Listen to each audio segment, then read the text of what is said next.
Okay. Let's get some guidance for you. There is a relative that is smothering you. It's time for you to stand up against that person. Do you see that? Like, your need to stand up for them. You can't even see that piece in there. Like, it's completely in line with it. Like, that person is just suffocating you. Standing up for yourself against them, like maybe telling them to back off, like this is your self-care, and it helps you open up to your relationships, your romantic relationships a bit more, because again, this person is being overbearing.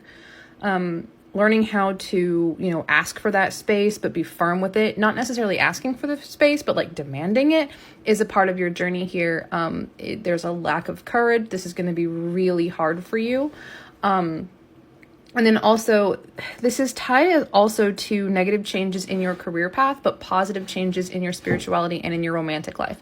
So this essentially means that you're going to be focusing on these personal situations and not so much paying attention to your career path and kind of letting that fall a little bit.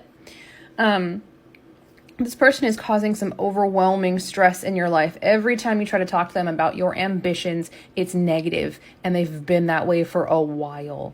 Now, standing up to them like this is an opportunity for you to bring happiness back into your life. That is destined happiness. That happiness is going to come whether or not you're able to stand up to them. Like, you're going to start setting those boundaries, but whether or not you're actually able to to really tell them to back off and get them to back off, that happiness is destined. Because you are going to experience a loss in the form of a betrayal that brings some depression into your life. Not because, but like after. So after you go through this situation, it is destined for loss and betrayal and a bit of depression. There is some pain coming from like your thoughts, like you're going to be thinking negative things about yourself, and you have a very, very, very close friend, like a best friend, who is trying to help you through this. There is a plague of these nasty self-thoughts, and that comes from what other people say about you, and you're really anxious about gossip about you. This is something that kind of terrifies you. So one of the things is, this is basically saying that you're worried that other people think the things that you think about yourself.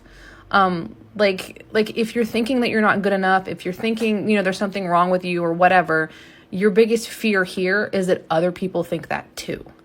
You need to lean on this friend here for support, because that's just not true. That's not really how it works. These are nasty thoughts that have gotten in your head, and you can't quite shake them. You have to break free from those. And that friendship, that bond you have with that person is going to be the thing that gets you there.